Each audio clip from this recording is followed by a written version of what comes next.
Okay, we are live. Hi, this is William Ramsey. Welcome to William Ramsey Investigates. On today's show, of a very special guest, returning guest.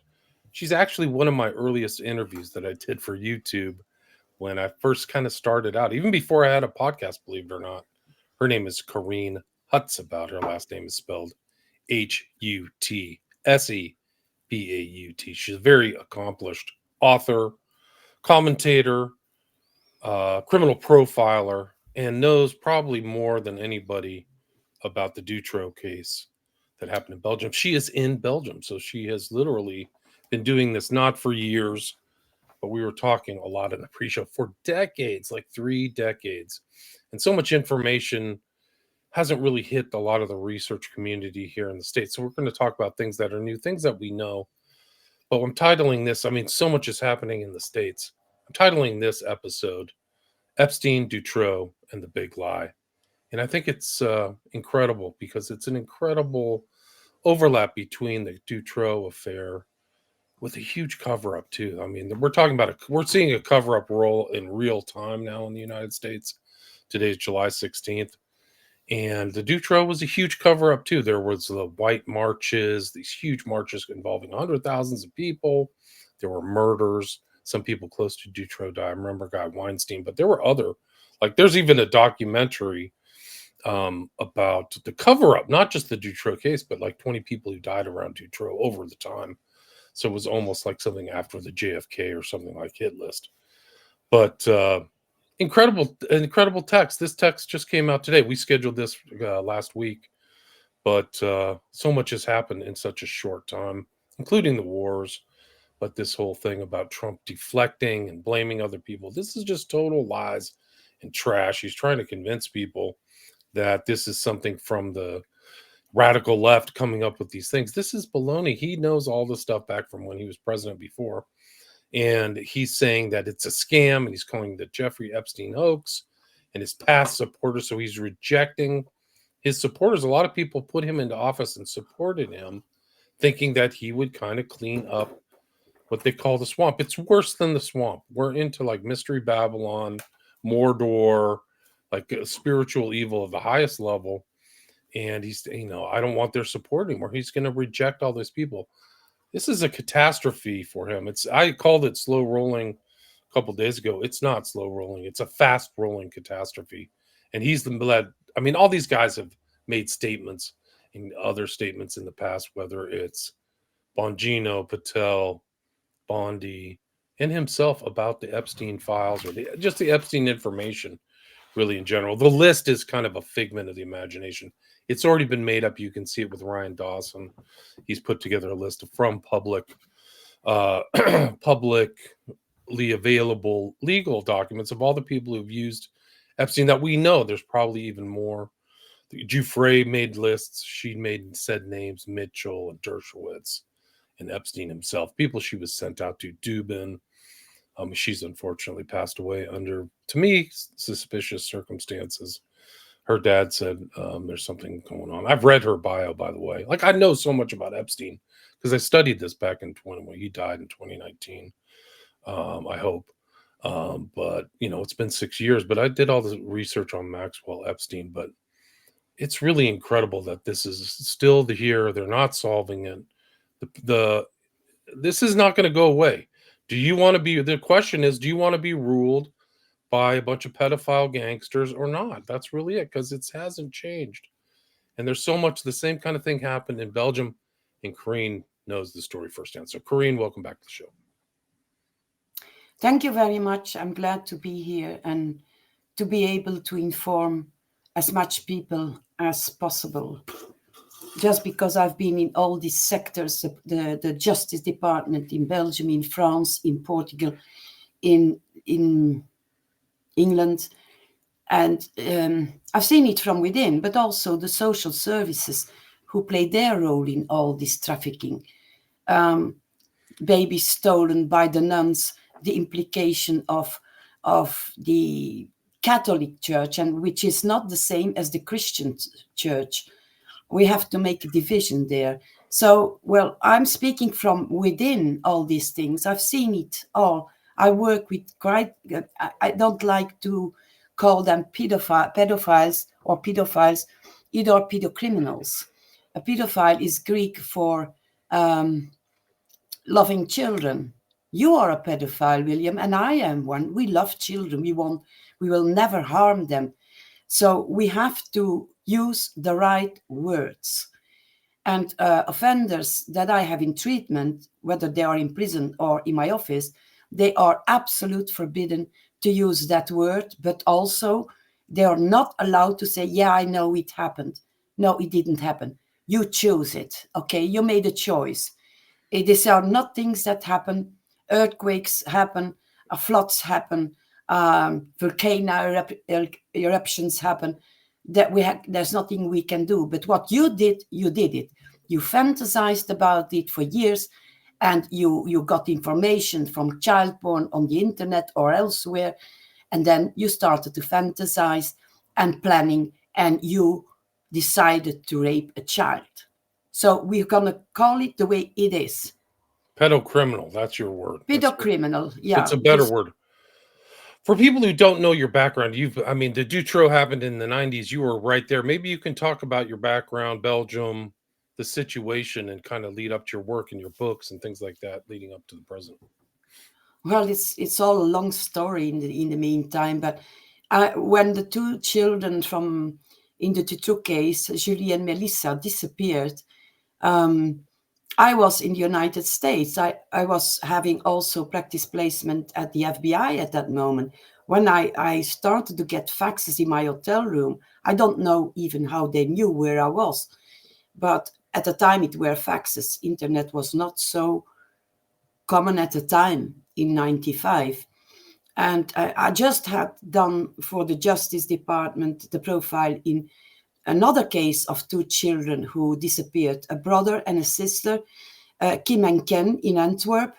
And it was horrific. And working with the police was not only because I'm a woman, but I am also not a police officer. I'm not part of their, family, the corpse, as they say. And I don't want to be. I absolutely want to be completely neutral in all these things. It has to be the truth and not sins and lies. So, and I was in the United States then, because I had to do my exams for the American University in Washington, D.C. When I got these faxes coming, you need to help us. You need to help us. This children has disappeared and the police is doing nothing. 2 years, two little girls of 8 years of age. Full daylight, Wednesday, very, very hot because we had this heat also in Washington in 95. And there was no trace of them. And I was thinking, oh no, not again, not again. I don't want to work for these evil institutions anymore. But then when I came home in July, I got a phone call from a private detective. The parents had hired him because the police wasn't doing anything at all. They ran away and they will come back. That's what they say. 8 years old. There was not one reason for these two little girls to just disappear and run away. How would they when you're 8? And I said to the detective, well, yeah, I don't feel like doing this. I had children of that age myself. At the same time, I was thinking, oh my God, imagine my son who is 8 years also, he disappears and nobody's doing anything. I would be desperate too, to find whatever help possible to find my child, because they disappeared the 24th of June. And I think it was the second week of July, 95, when I got this phone call. And I said, it's also difficult because on a financial level, I can't ask these people to pay, can I? But my car is not running on water.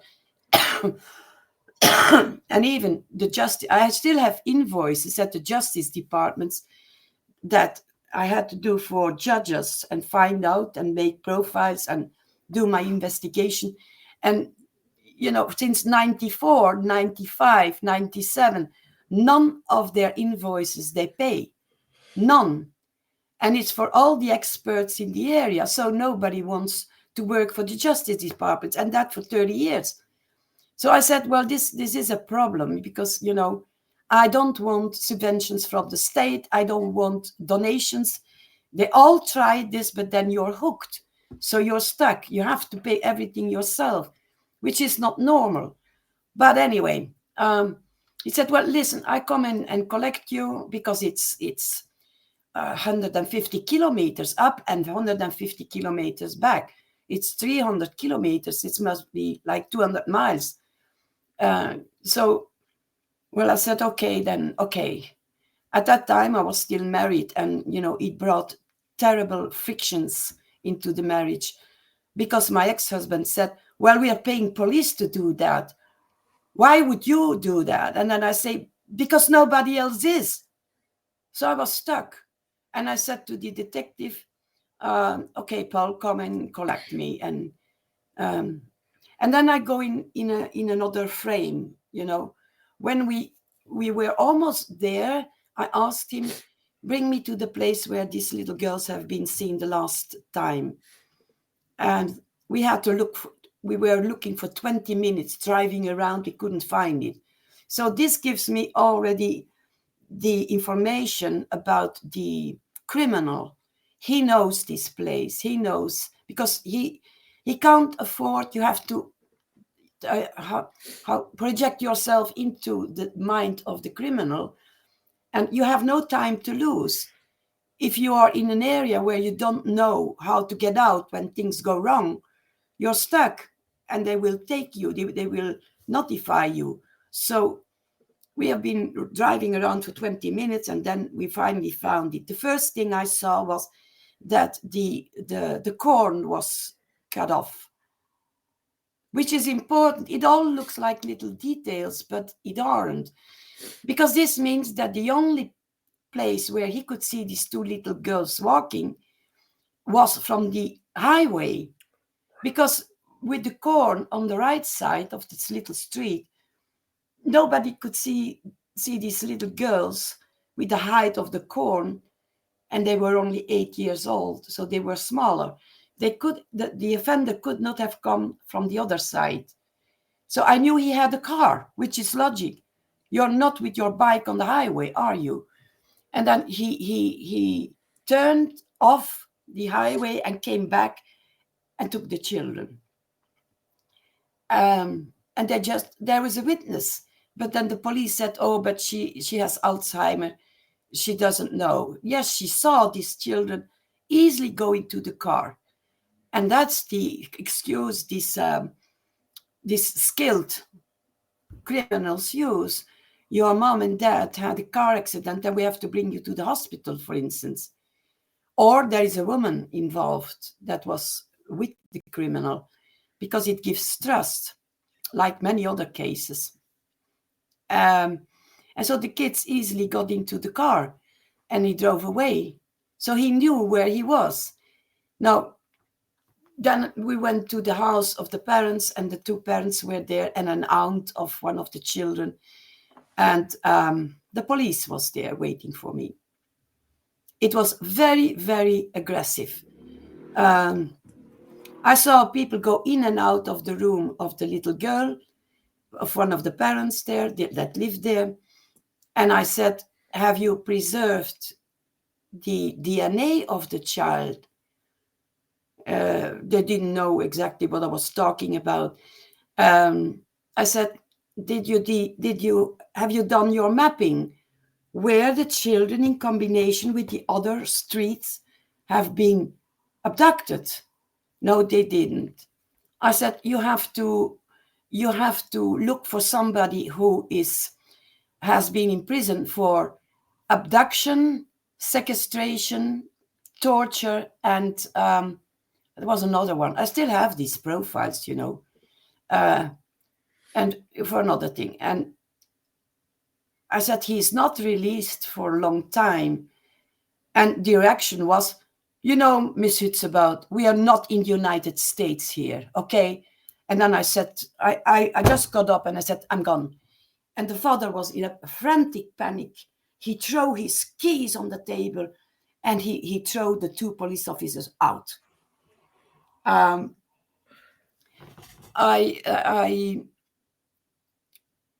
started I can be very discreet, you know. I work behind the curtains because I can't do it in the open, because then I will be killed immediately by the system. So I promised them to go back. I think it was the first week of August, with my foundings and my beginning of the profile. And when I came there, before, I remember it was a Monday that I promised them to come back. It was a Friday, and I got a telephone call from the mother, also Carine. She said, "You have to come." I said, "Why?" I planned to come Monday. And she said, "No, well, you really have to come." I said, "Did something happen? Is there something new?"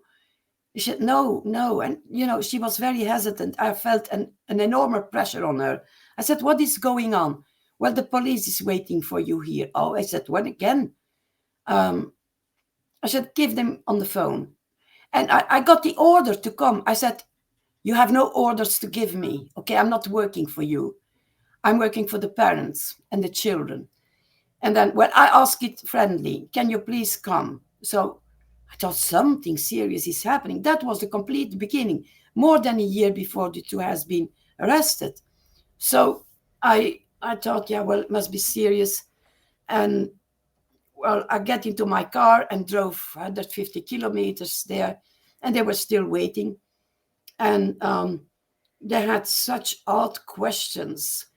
And I gave them the profile I made, a copy of the profile I made. I said, "This is somebody between 35 and 40 years of age." He was 38. He is in a divorce. He has children. He lives in the triangle Namur, Charleroi, Liège, a very small part of the country. He knows the area here. And you have to look in your court convictions, because he has been in prison for abduction, sequestrating, and torture. And well, they were outraged. They said, "You have to come to the bureau of the police." And then again, the parents were so upset, and I understood. So I said, "Well, you know what? Just go, and I'll come later, okay? I have to calm the parents." We are then at that moment 6 weeks from the abduction of the children. And so I calmed the parents, and I said to the mother, "Can somebody drive me to this police office? Because I don't know where it is. You can check this with the parents, you know." And she drove in front of me, and I went into this police building. And there was Le Sage, who later on was lying in the commission of Dutroux, because there has been an open, because the country was on the verge of a war, you know. And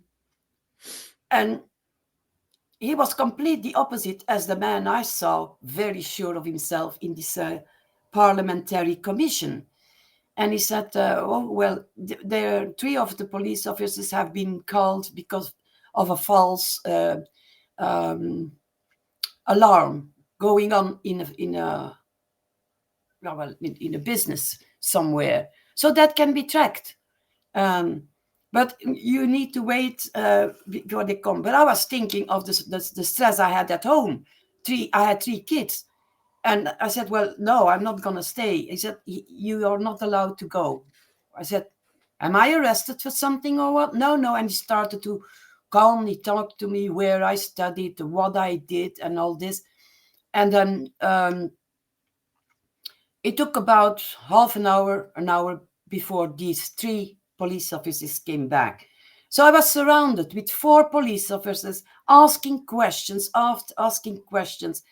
And it went on, and I didn't understand. I was the enemy.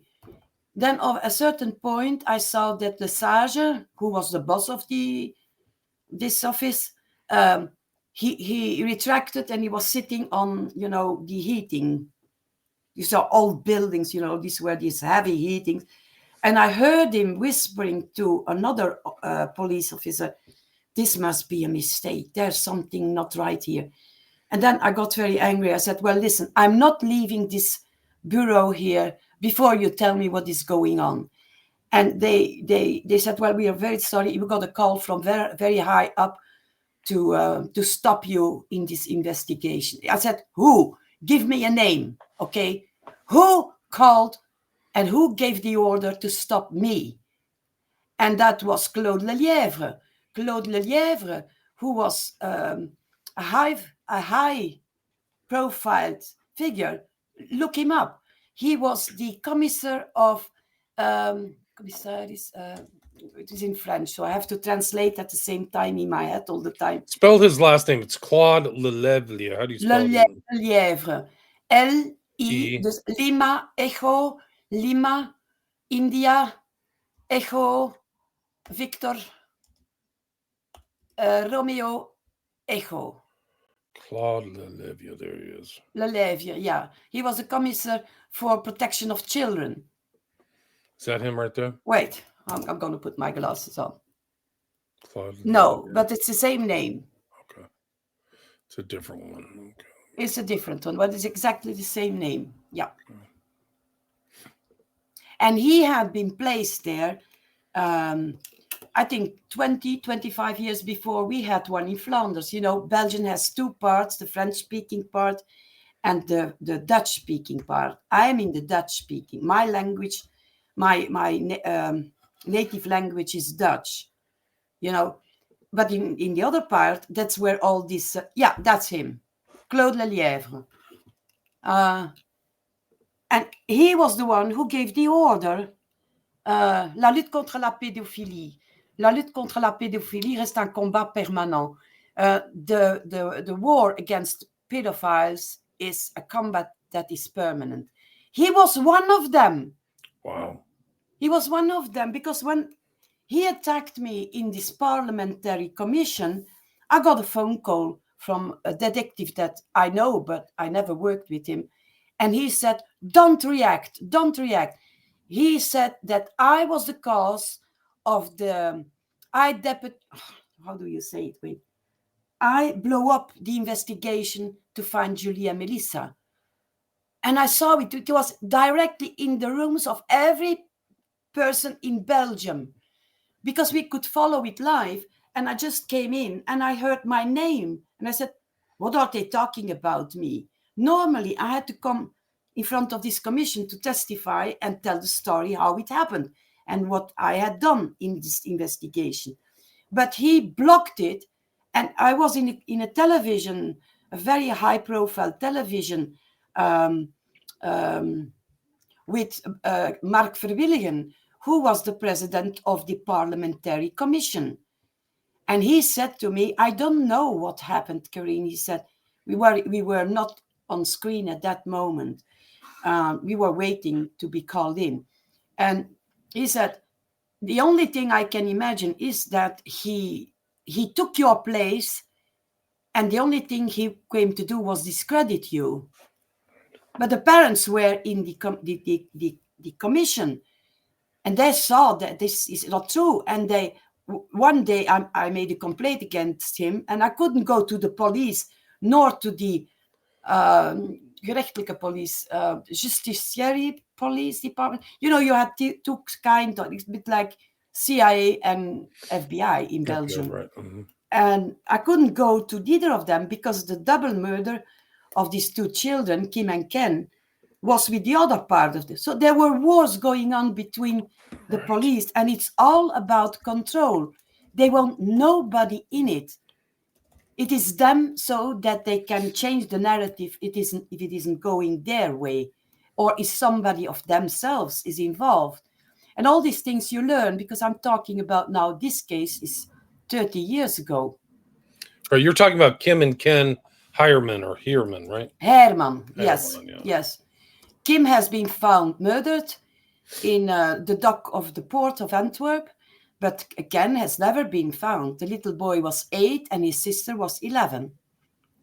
Verdwijning Kim en Ken, disappearance of Kim and Ken. So this verdwijning, this is in Dutch. But do they think that this is related to Dutroux, these two disappearances? I'm not sure for Ken, but I don't think so. I don't think this is related. No. So working with this police department was awful. While I had to go to France, to Perpignan, for a trial of a gruesome child killer who also abducted 2 children of 8 and killed them in a way I cannot describe. I had the autopsy. I've never seen something like this. And that was in my... Sorry to interrupt, but there was like a series of these child abductions. Wasn't there another guy who went around with his wife and literally stalked and abducted? What's his name again? Yeah, he was from France and he abducted children in Belgium, but in France too. What was his name? He bought a castle and buried him. What was his name? Yeah, Fourniret. Okay, Foxtrot, Oscar, Universe, Romeo, November, IER, India. right? Yeah. Yeah, let me see. Where was I? So there was Romeo, November, India. Yeah, Michael, Fourniret. Yeah. Fourniret. It's the ogre of the Ardennes, was he known? Yeah, yeah. So he trespassed the border from France to Belgium, but I must be younger then. Yeah, it's him, but he was very young there. It is a picture of. So he's young here, but he was older. Is that what you're saying? Yeah, yeah, he was older when he was arrested. And he worked there. Here you see that. You see him up. Yeah, that's him, Fourniret, and he worked with his complice. His wife. Yeah, that's what's crazy. Yeah, she's still in prison. So is Dutroux, though. That's his wife. That's his wife. Yeah, yeah. Incredibly evil. Monique Olivier. Monique Olivier. Yes. Olivier, yeah. Anyway, so it's just something going on in society. It's endemic, these things. Yeah, but people don't know this. Yeah. And the way that some police, if not all, but some police talk about the victims, it is so disgusting. Because I was then on this trial in France, Christian van Geloven, and he was my universe because he showed me what was going on in the catacombs of his brain, why he did it, how it came, and all that. And I wrote a book about the child hunters.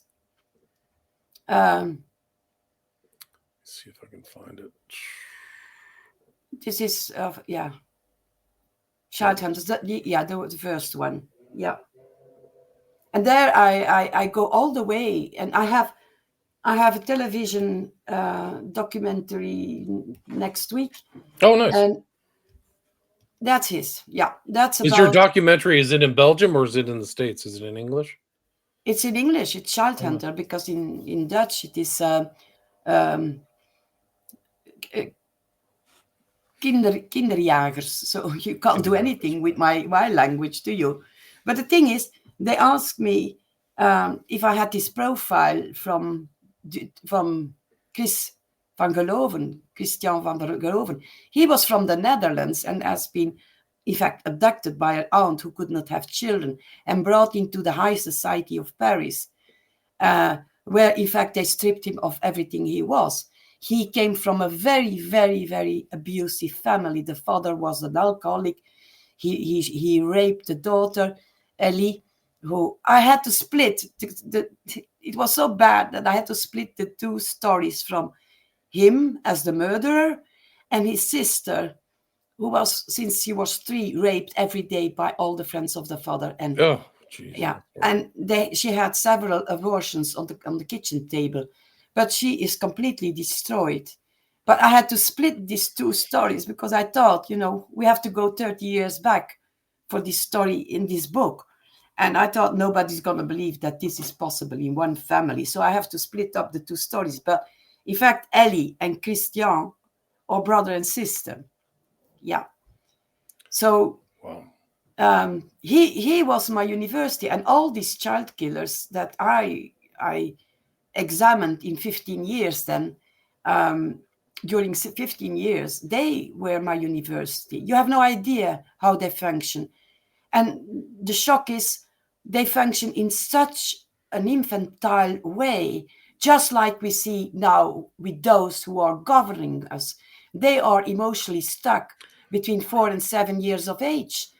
And these children can be very, very evil and gruesome with animals, but also with each other, because people, there's so much to say about this to make it This clear. guy Fournier, he had the weirdest worldview.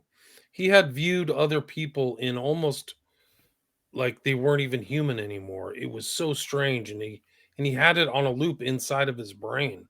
Like, I saw a documentary about the guy, and his wife was weird too. Like, she was super huge, like 6'2" or something. But like his view of a human being, and they would stalk these kids. Like, they would sit outside their house and just incredibly dark. Yeah. Like, he took Elisabeth Brichet in 1989 in Namur, while he was from France. Fournier. Yeah. And he used his wife and told Elisabeth, who was 12, he said that his wife was ill and he was looking for a doctor, and and that's how he lured her in the car, asking, "Can you please bring us to a doctor?" She got in and she was lost.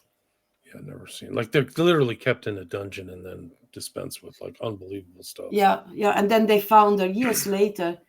Marie-Noël died, I think, 2 or 3 months ago. She left Belgium and she went to live in Canada. I think in a tribe even. She died from cancer. But she was, in the beginning, she was in my association. We built up this association with her. But you have to have, a 5 centimeter large skin to get all the attacks in all the time, trying to discredit you, trying to kill you, trying to bribe you, trying to lure you into a compromising situation. I've proposing 500,000 euros in 2003 to help me, promising me my own program on television. You have no idea where I've gone to. Oh, I have an idea. I've been in this business for a while, so I've seen a lot. What, in bribing? I haven't been bribed, but I've been tried to be set up, definitely compromising, and I mean, they I know for a fact they've but the government has taken my secret files and dumped them onto the public. There's absolutely no question about that. Yeah. So, like, your FBI was the FBI, like things that I pay taxes for to keep me safe from, like, and I'm still clean. I mean, I don't like to brag about it, but no, me too. I'm lily white. That's why I can do this job, really, because I can't really be blackmailed. There's nothing to blackmail. Yeah, because otherwise you would be very stressed, isn't it? But the same goes for me. You are not allowed to have one mistake, right? Because they're gonna really gonna take Carine, care of it. They went to my high school records. I'm 56. Yeah. I'm 56. Mind you, I'm 67. Like that's desperation for me. Like, come on, man. Well, desperation, but they have the evil to kill you. Yeah, and your children. If they had the chance, they would kill me. There's no question about it. Yeah, but somehow, I don't know how to tell you this, but we are protected somewhere. I don't know how. I should have been dead a long time ago. They tried to kill me in an operation room. Going on in the universe that's protected me. There's no God. Because I got death threats at a certain. I had to have surgery on the thyroid, and I didn't tell anybody. It was in a small hospital nearby, and at a week before the surgery, I got a telephone call from somebody talking in French to me. Now, luckily, I speak 5 languages, but that said, You know, Miss Hutsebaut, there are people dying in surgeries like this. Click, Right. They done. do that here. They do that. People, you go into surgery, they don't come back out alive. I Yeah, want to play this clip because it kind of goes into the systemic view of these child trafficking, because Dutroux is definitely connected. I don't know about this other guy, Fournier. Fournier. Yeah, Fournier. But this is an interesting clip. Let me see if I can get it to play. Because she's just saying everybody knew, they just knew that they were trafficking people. Let's see this share screen. Yeah, this is it. Okay. You should be able to get the audio here. It took a lot of people involved. It took doctors, psychiatrists, gynecologists, dentists. All these people knew what was going on, hairstylists. I mean, the list goes on. I could keep going on and on and on. Drivers, chauffeurs, butlers, housemaids. It took all of these people turning a blind eye, which they weren't blind to because we were right there blatantly in front of them. They knew exactly what was going on. Everyone's turned a blind eye in the place where I was supposed to be protected, in my country where I was supposed to be protected. The justice system failed us. It took a lot. That's just an example. Rest in peace, Virginia Giuffre. Yeah. You were brave. Virginia Roberts. Yeah, she was brave. She had more guts than most men, in my opinion. So. Yeah, but men also are brave, William. I told you this before. If we didn't have those podcasts that you all bring, nobody would have known yet still. So, and you must be brave because some of you have already been destroyed and murdered. Some of you don't exist anymore. So it is a very, very dangerous world. And I think it was also in your podcast years ago, but also in others, that I pleaded to people, stop being cowards. Yeah, I remember that. It's been a while. What's wrong with you? Yeah. We are talking about children. In the Netherlands, just to say that it's not only America, we have to stop thinking. I hear everybody, oh, the Netherlands is bad, it's evil. Oh, Belgium, it's bad. Oh, America is so bad. No, it's all over the place. Stop saying this. See, look across your borders. You have no idea how many children are captured in Mexico, in Guatemala, all for trafficking organs, sex industry, but also for universities to do tests on them. Pharmafia, I call it my pharmafia. They test all their injections on these children that disappear to see what the reactions are, and these children die also. Nobody talks about them. Carine, I don't know if you've heard this, but they had a guy who's the head of the HHS now, Robert Kennedy Jr., said that somebody in the Department of Homeland Security, or HHS, was involved in massive child trafficking, hundreds of thousands of kids in the U.S., and I don't think they have tracked them all. So this is like barely even talked about. It's a humongous scandal. It's tremendous. It's just tremendous scandal. And let's talk about social services. All this on it. That's the whole thing. Is like Giuffre's statement here is very important. Absolutely. Everybody knows. Like the default is these people know what's going on. They're just they work with the system and the church. It's called Catholic Charities here in the States. Intimately involved in child trafficking. Absolutely. Bringing them in, and they are a so-called Christian organization. But it's not Christian, it's Catholic, and that's a huge difference. Well, that's a whole other discussion. I don't mind having that discussion, but maybe not within here. The Catholic Church has some interesting doctrines. Leave it at that. They're the Spotlight. That movie says it all. There's a lot. But do you know that in child the abuse UK, is endemic? Sorry. When we speak of another country as United States, in the UK, how much these people that take children away from their families are paid for per child? Oh, huge sum. £6,000 per child. I have somebody that I'm defending now with everything possible, writing letters to the SS. I call this SSers, to protect and avoid them to take those children. And when they come in the house of the mother, because they have the right to come in night and day to control, and then when they come, because I can't just go every time to the UK from here, I have to take a boat, and then you had this COVID stuff, and I don't have the COVID. This injection, I don't want them. It's evil. So then John Wetcher went there, the ex-Scotland Yard policeman. I've interviewed. He Wetcher, went there to be there to show she's not alone. You're not gonna take the kids. Until now, we succeeded in this.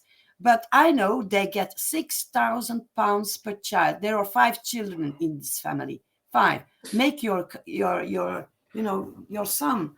It's £30,000 if they can take the children. Now the father has been in foster since he was 3 years old. He's completely ruined. Have been in prison several times because 90% of the prison population have been raped.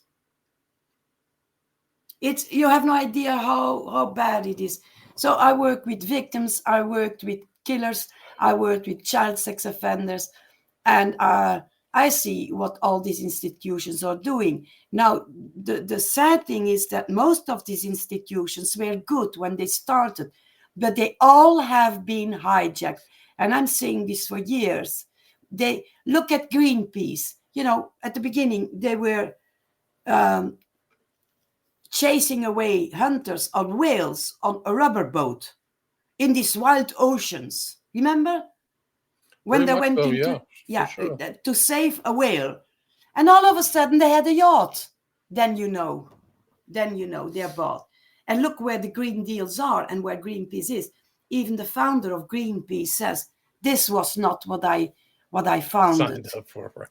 So that's the best way to destroy something. It's not to take it on and take all their money in lawsuits. It's to infiltrate it and change it. It's much more clever. Yeah. But the evil observes what are good projects and what can we use to mislead the people and to get our laws voted. Right. So it's all a lie. And again, the lie is the biggest sin. It's going along with the lie. Can you go along with this lie? And it's an interesting thing, this concept or the idea of the big lie we were talking about pre-show and you just mentioned.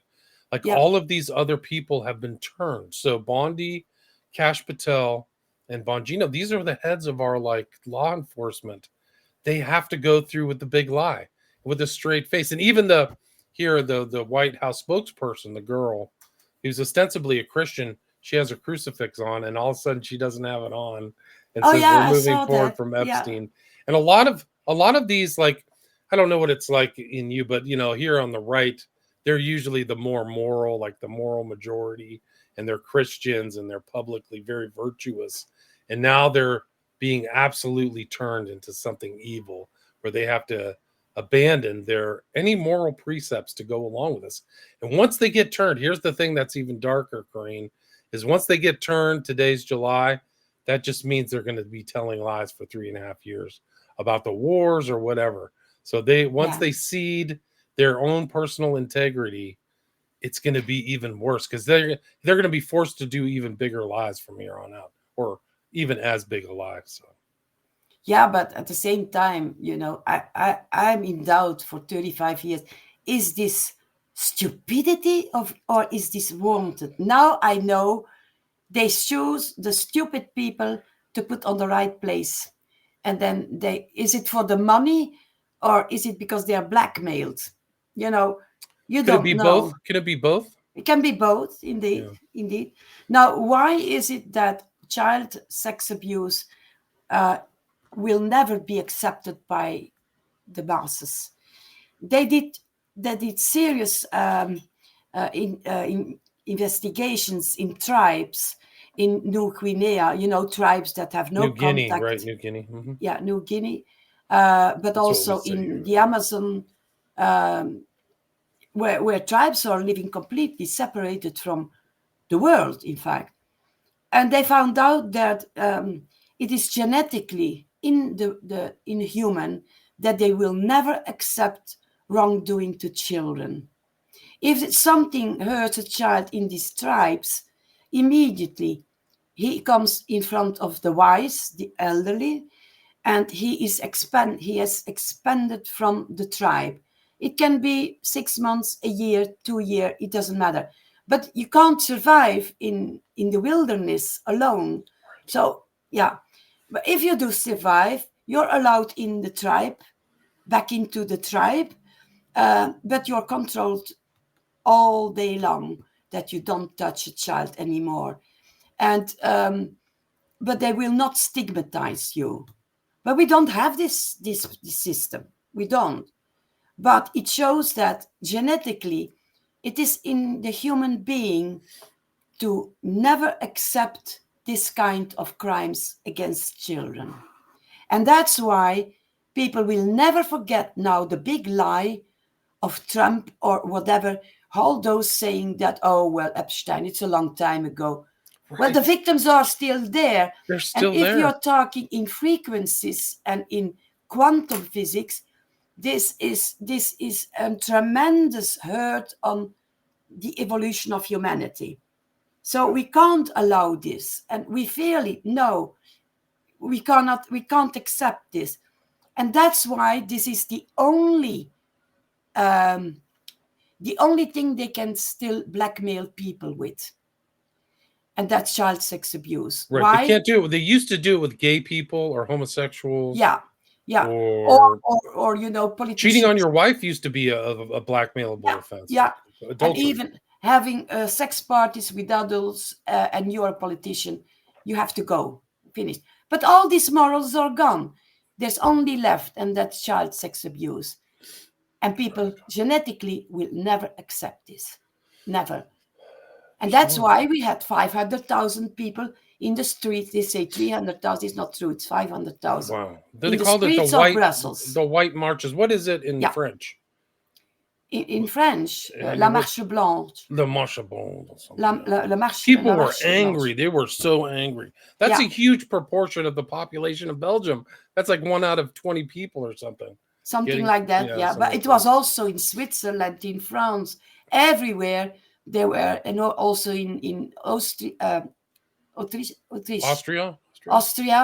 in many countries. Over Dutroux? Yeah. Wow. Because, in fact, it was not so much the anger against Dutroux. It was the anger against the system. Right, yeah. That they do not their jobs. And I think then, where are the people now? There should be millions in the street now. For the wars that we don't want, for the scandals of Epstein, Dutroux. Because Dutroux, you think it is only in the United States. Well, I can tell you, forget it. The judge, very good judge, Connerot. Yeah. And we have Attorney General of it. Wait a minute. Bourlet. B-O-U.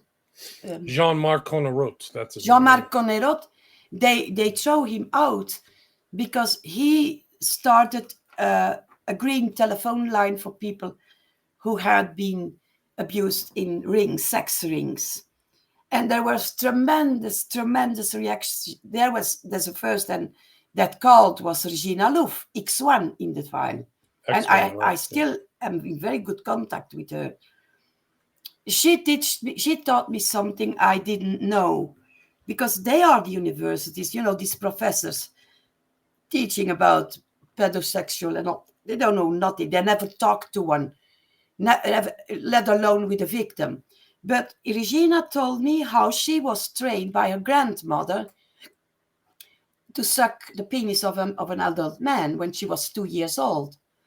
And I know she's not lying, because she said, I all have this on tape, She said that she had to learn it by sucking the bottleneck of a lemonade bottle named, oh God, now it's gone. I had it.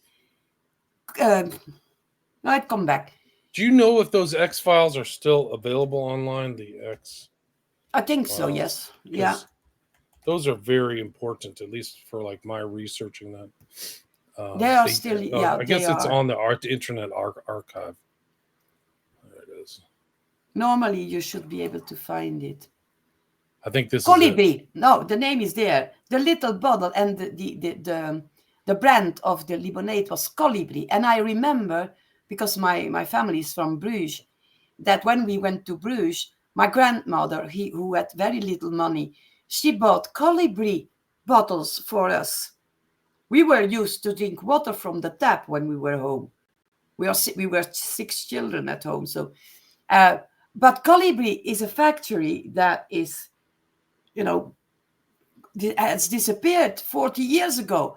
How could she know, except when it was true, that it were these little bottles with a thick tummy, where she had to practice sucking penises of men by the grandmother when she was 2 years old. Is this endemic? Because there's more stories about Belgium post-war leading up to today that involved some very dark stuff, and it actually kind of overlaps with international fashion, believe it or not, and some of these other kind of fashion people. Like, there's a dark underbelly everywhere, really, but Belgium seems to... is there a reason why that's there, and why the head of the EU is in Belgium, one of the smallest Well, you already countries? have these Nazis. Netanyahu, he's not a Jew at all. He is from Poland.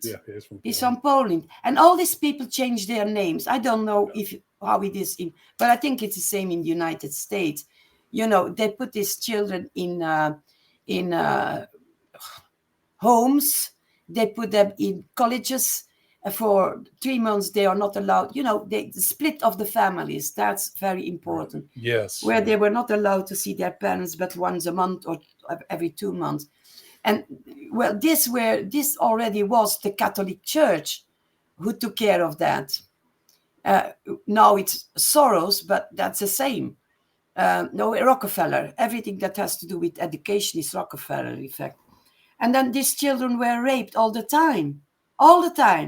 So, and I had a Jesuit who was a street worker first, but all of a sudden he was the head of the Center Against Racism and that kind of. And he came regularly at my house, and at a moment I was complaining about the rapes of children, and he looked at me but very nicely, and he said, Carine, he said, give me a child under the age of 10 and it will always be mine. Oh, it's super creepy. And it's true. Is it trauma-based mind control as well? That these kids are being super traumatized? Absolutely. Okay, so they are being. Yeah. And that's why the prisons are full of people, and more than 90% have been raped. But what is anger? Let's describe anger. They are angry. They feel powerless. There has been injustice done to them, and nobody makes sure that justice comes. Then you have anger, and anger is transformed grief. Grief is a very, very annoying feeling. Your loved one dies in a car accident and you grieve. It's a passive feeling. You can't do anything with it, then undergo. Except if you're able to transform this grief into rage. And somebody's going to pay. And because they are afraid of their rapists, as the Jesuit told me, he was been very known in Belgium because the name of the center had his name. The Man Centrum, Johan de Man Centrum. And then immediately I think of what he said, that give a child under the age of 10 years, it will always be mine. Yeah, because why do they not turn on their aggressors? That was my question. And I found out, because I work with victims too, and also SRA victims, it is because when they are confronted to their rapist, they regress to the age of they had when they were raped. Abused. They're scared, but the anger is still there. The frustration is there. And so they're going to take children to get the godlike feeling. Okay, I'm in power now. What are you going to do? You can't do anything. You're 4 years old. Sex and power. So it's like a superpower. Absolutely. Which makes sense that the King of Belgium and Prince Charles are involved in this stuff. Yeah. That's the whole thing. Prince Charles is involved with Savile and Dutroux. He's on this list right here. Yeah, yeah. Or formerly So Prince they Charles, break he's King Charles children. III. Yeah. Yeah, they break their children as young as possible. But you can restore most of them. That's the sad thing. But they, my academy, they try to block it all the time. I had 10 years ago one on the radio who was talking about that this was a fraud academy and whatever.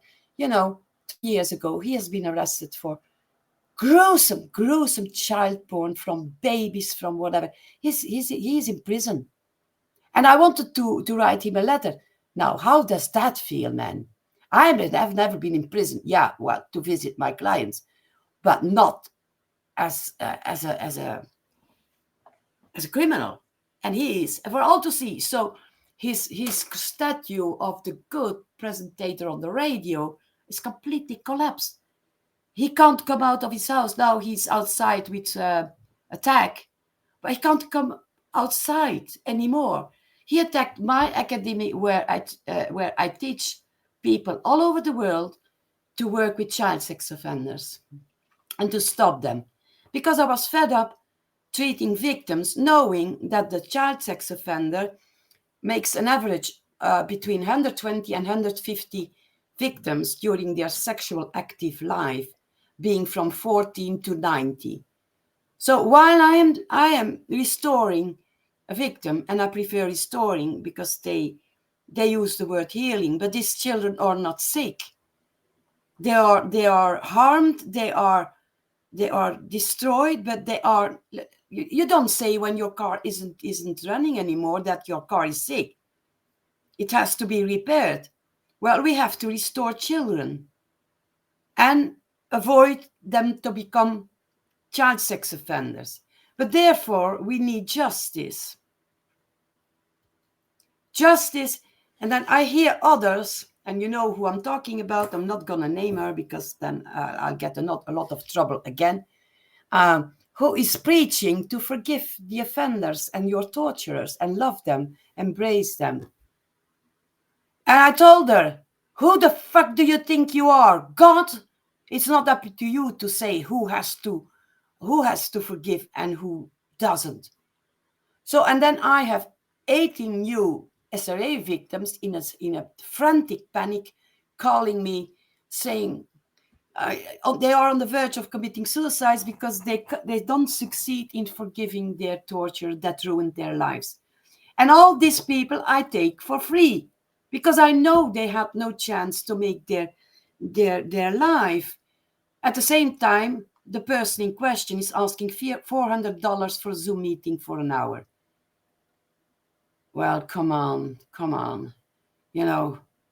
So you see, there is interruption all the time and false prophets. Well, it's even in the Bible, the false prophets. You can't forgive. You can forgive. And I have these confrontations in my office with child sex offenders. They have to sign a contract of non-confidentiality. This doesn't mean that I'm going to bring their files into the media or go everywhere. But if the police, the Justice Department, the lawyer of the victims wants access to the work we are doing, they have the right to come and look into the work because it's very active. And then I had one victim of rape who asked me if she could be present while I was having therapy with her rapist. And I said, yeah, of course. And you can look into the file, the task he has to do. You can ask questions. Okay, so they're sitting in front of me. She's on the right, he's on the left. And she's sitting there silently for 2 hours, watching, listening. Then she started to ask some questions. And at a certain point, she went completely silent. And then she put her hand on his leg and she said, you know what, Mike, or Jeff, or whatever, I forgive you. I've never seen such an explosive reaction in a man like this. He started to cry, and really, it was bad, like this. He couldn't talk. And we were watching him for 5 minutes, which is long. And I was thinking, what's going on? And after 5 minutes, I asked him, "Jeff, why are you crying?" And he said, I never thought that she would be able to forgive me ever. So the victim can forgive, but in fact, only when the criminal is aware of the damage he has done to the victim. And he can ask for forgiveness, but it's the decision of the victim to forgive or not, and not the other way around. You give a free pass to offenders when you forgive them just like that. Why would they stop? Most told me when they came out of prison, well, I paid my bill, and they just go on. Why would they stop?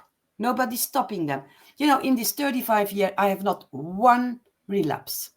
While without specialized treatment, there is a relapse of 97% after leaving prison in an average of 4 days. Wow. What are we doing then? That's cleaning with the tap completely open. I'm not going to do that. So first they have to stop offending children and raping children. And later on in therapy, we restore the child within the offender, in the criminal. And then I have the books Back on Track for children between 6 and 12. Well, they have to start with that one because on an emotional level, they are stuck in this age. So this child has to grow up. So it comes to the level of the same rational level, and then there is balance.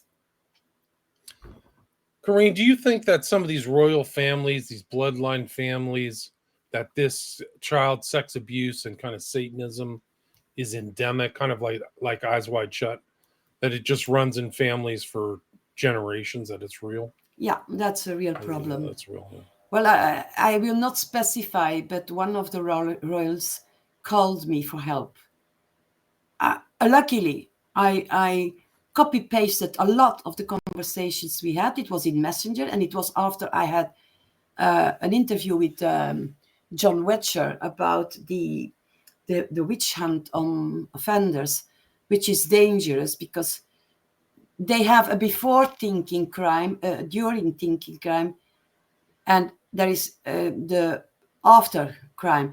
Before and during their crime and the rape, they do not think. Everything goes like in their fantasies. And the after crime thinking has to be installed. And what you do when you're doing these witch hunts, when they start to think after their rape, oh my God, I risk going to prison, they will kill the child because that's the first witness. So it's a very fine line to find balance in all this. But you have to know this. And as I said, the best universities for me, besides the ones that I did, were the victims and the criminals themselves, the killers. I had to have my exam in California for the Academy of Behavior Profiling, and it was about psychopathy, and I had to come to California to defend my thesis. And in my thesis, I had written that people are using the wrong words. I hear from every psychiatric and every human being that psychopaths have no empathy. That's the biggest lie. They sure do. I can guarantee you they do. They know exactly how it feels to be humiliated, to be destroyed, to be raped, the pain, being afraid of being killed. They know that. And so that's what they use on victims they make later. What they do lack is compassion, because compassion is taught to children between 4 and 7 years. And it isn't there because nobody was there to have compassion with them, to help them. So they don't know how to feel compassion. And in one of my books, I start with trying to understand a boy of 18 who killed his grandparents, he slashed their throat, and his aunt, a triple murder. And I was trying to understand this. And all of a sudden, I remembered when I was 4 years old in class, I was barely a toddler, we had these little papers with a picture on, and we had a needle, a stump needle, and we had to make little holes so we could take out the picture. I don't know if you had to do this in toddler class, but we had. And I was so concentrated with my needle. And my best friend was sitting next to me, but he was left-handed. So in fact, he annoyed me all the time with his arm. So several times I pushed him back saying, "Oh, stop it." But he couldn't do otherwise because he was with his arm. He was also working with his needle to get out this picture. And at a certain point, I became so angry, I just pushed the needle into his arm, and we had these little arms like that. And I even remember that I hit something and it was the bone. Of course, I've been probably seriously punished by this, and right out so. What did shock me the day after, when I came on the playground in school, I ran to my friend, my best friend, and he ran away from me. I couldn't understand. I was unable at that point, at 4, to make the connection between the pain I insulted on him and the fact that this child was just afraid of me, was terrified of me for my aggressive action. Well, you have to compare this to child sex abusers and child killers. There is the before crime thinking, during, and after. And it's dangerous to do this. This witch hunt is dangerous because they're going to kill their first witness. And that is not what we want, do we? So there's a lot of work to do, but we can do that. And everybody is allowed to become a therapist in my academy. They have to be 21 because only at 21 the brain is fully formed. And they have to write their motivation. Some of the people that wrote me said that their motivation was to deprogram them and reprogram them. And I said, no, we are not God. We are not programming anything. So sometimes people are refused. And I prefer people who did not go to university at this point, because they are so brainwashed already that, well, I prefer them, with the right intentions, and then we can restore the world. One person at a time, that's what it works. I have 300. Yeah, I have 300 students from all over the world, even Peru. Wow. So nice. we can change it, but my God, in the meantime, the evil is going on, isn't it? Yeah, it sure is. It absolutely is, right in front of our face. I mean, it's incredible. Now, you were talking about the royals, and I sent you some points that are important. And one of these points is the American air hostess, Sherry de Borgraven. De Borgraven is one of the most powerful nobility in Belgium. Right. It's Borghgrave, right? Yeah, there's an H in it, yes. Yeah. But Sherry was in a plane where Jacques de Borgraven met her. And they fell in love, and it was really, she felt like a princess. And because the Americans have no real connections with royal families and kings and queens and princesses and all that, she was so honored. But she was Jewish. Her background was Jewish. And it has been a huge fight for Jacques de Borgraven to marry her. And don't underestimate the evilness of women. I have to admit, I am a woman. I couldn't believe it in the beginning, but women are much more evil than men. Men, these are the brute forces. But women are more sophisticated in torturing. I can't treat them. I would slap them in the face. So, but I do have a lot of victims having been abused by women, and I can guarantee you there is no end to their fantasy. And in this family, the Borgraven, the grandmother, who was the matriarch of the offspring, just like the Rothschilds, where the grandmother said, there will be a war when my grandson decides it, and there will be no war when my grandson decides there will not be a war. It's also a woman. You know, look at Ceausescu from Romania. His wife was worse than he was. So don't estimate the role of women in this kind of crimes. Right. They're there. They're often there. That's the whole thing. They Now, always focus on Dutroux. They don't focus on him as a member. 4 people were tried. His wife, Nihul, and some other guy. Like, they just like to focus on this guy. It's like tunnel vision. Oh, he's a serial killer. I think pedocriminal is a much better term because he's involved in trafficking. He's got mystery money, just like Epstein. Like, this guy had 3 houses. Epstein was worth half. Oh, but you can't compare it. You know, these houses were really ruins. But anyway, where did he get the money? Yeah. That's true. But if you look at the houses of Epstein, we're talking about other stuff, aren't we? That's where the most highest in society are implicated.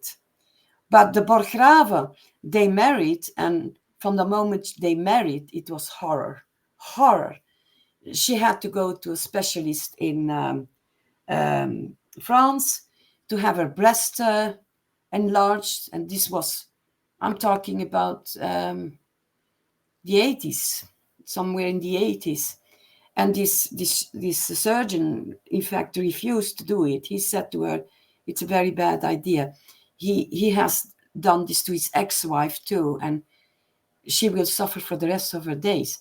And so she refused it. And because she refused this, she had been tied to a tree in the garden, has been raped, has been tortured by her husband. And she wanted to get a way out of this. And one day, it's a huge castle they have near Brussels. There was a party at night, a night party.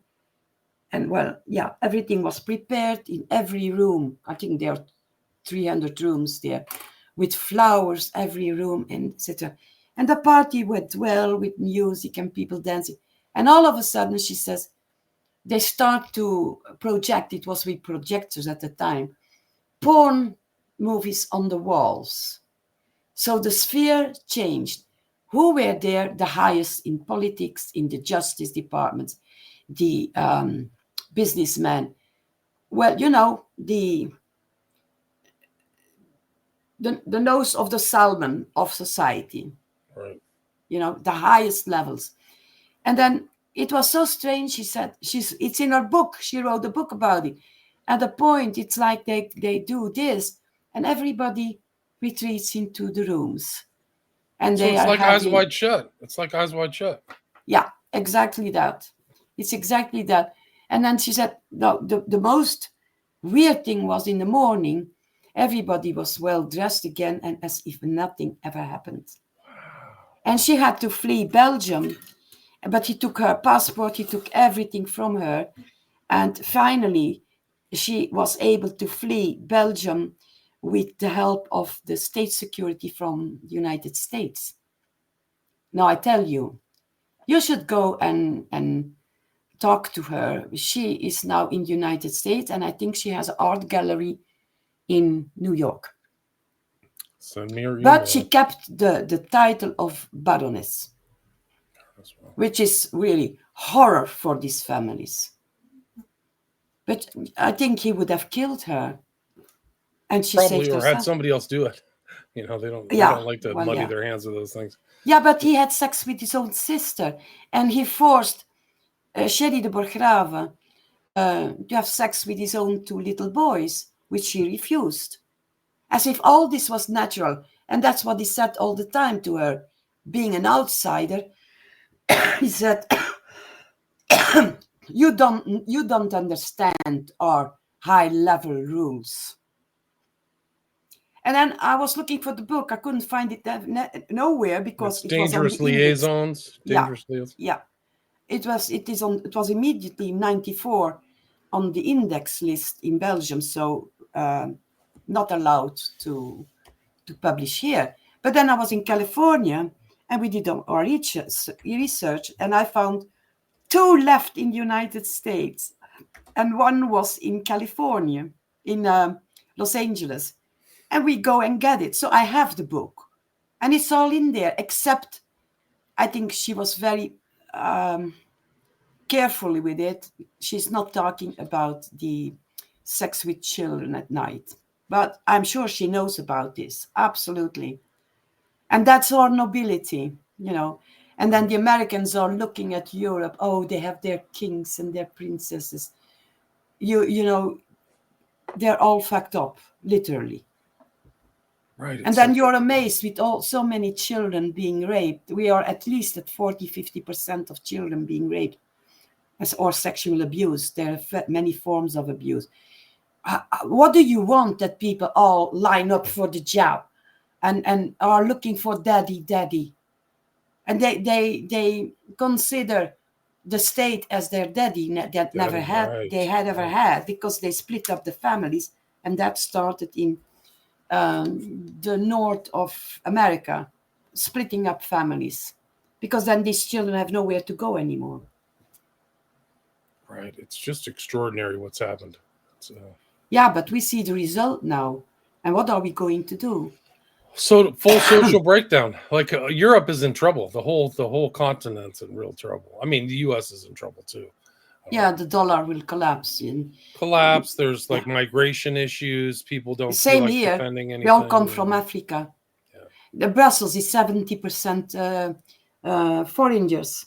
70%, and it's the capital of Europe. People don't recognize their countries anymore. Not in the Netherlands. They're not going to take a tour. They're not going to come and tour your country or any countries or the U.S. if all the urban centers look like trash. People don't get it. That's why it's a doom loop all the way down the toilet. All over the world. But then we're going to smash Putin. If you go, there was an American. It's he a total made distraction. The documentary. He's from the military, and he lives since 3 years in Russia. And he made a documentary. At 3 a.m, he went home from a pub, and everything was clean, and nobody in the street, no bums, no drug dealers, nothing.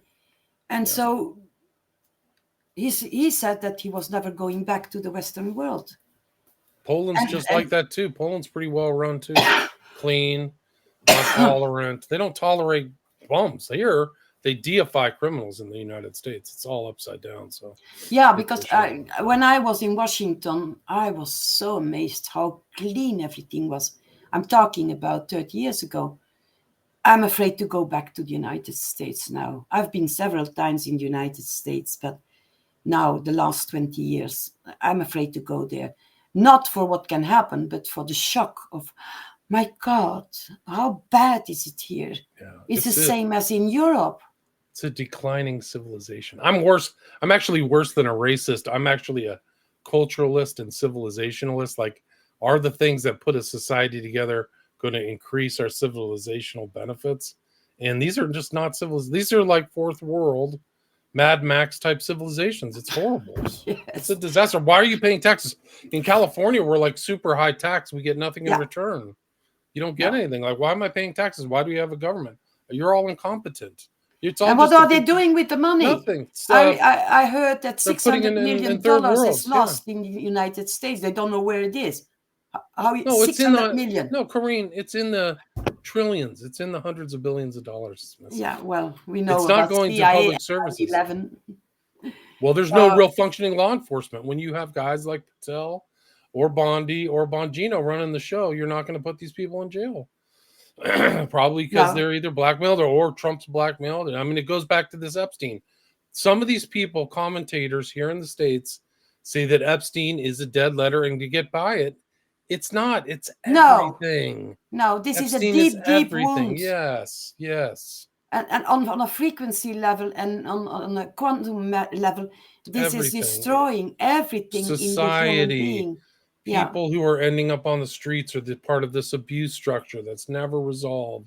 No. So all these people who are not prosecuting Epstein and his perpetrators are the children of hell. They are part of the evil system. Absolutely. So these people are tainting themselves. Bongino, Patel, Bondi, Trump, they are never going to get away from this. They don't understand the long-term relevance. But look, they are part of, they cannot protect little children. They Yeah. cannot protect 8-year-old children.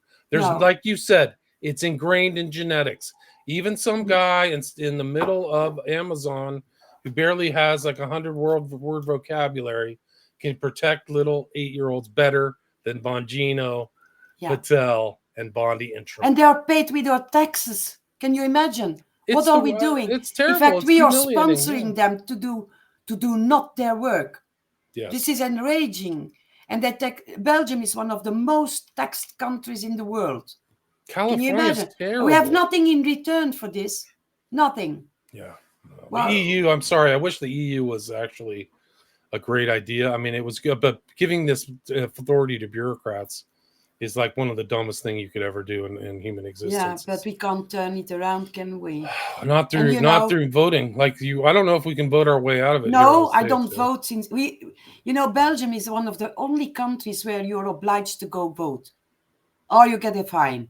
For 30 years, I haven't gone because I did not go vote anymore. Well, give me a fine, then I don't care, but I'm not gonna vote because they are not elected; they are selected. And I know this since 30 years.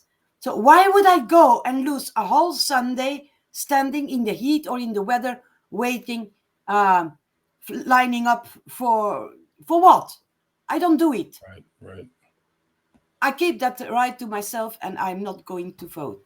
But at the same time, they are vilifying Russia, and 10,000s of families already moved from Canada, from Germany.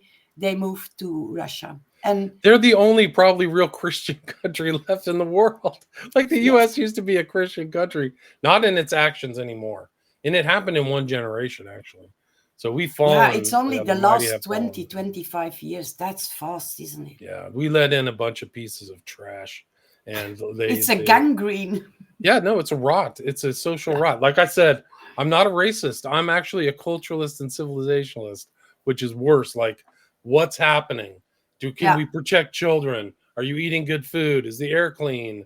Can people thrive? Do they have access to education, healthcare?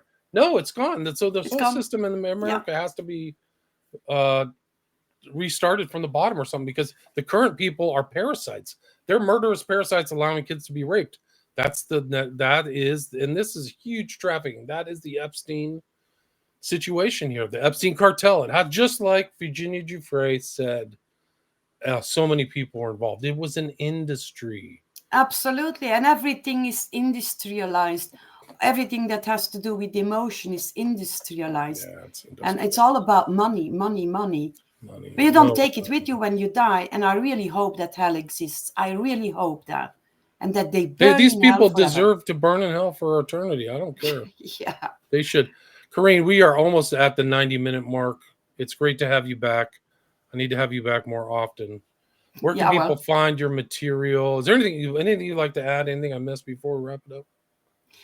Well, no, but as I said in many podcasts, thanks to you, there are two important changes: that most of the people in the world are learning English, because otherwise they can't follow your podcasts, and they are becoming aware thanks to the work you do. You're brave people, and people should sponsor you more so that you can continue existing. And please, never get bribed. Okay. Yeah. Well, I haven't been bribed or blackmailed. I can assure you 100%. The truth and nothing but the truth. I'm actually so independent. I should say an independent podcast, because I think it's funny. People call me up and have these business deals. They go, William, get your team together and sit around. We need to get your team together so we can do this. I'm like, you're looking at your team. It's just me. So the only way and the whole team is in your head, isn't it? Exactly, yes. Yeah, they want to lure me into the Hells Angels that are going to take I have no revenge. group. It's just me. So, Anyway, my whole head is a group, so I'm Yeah. having discussions enough in my head. well, yeah, I feel the same way at times. Yeah. Thank you Um, very much, and I hope the people take lessons out of the work you do and the people who talk in your work, because we have no personal interest at all, nor William, nor I, nor these people that are in your podcast. And that's the most important. My father always said, do well and don't look back. And that's right.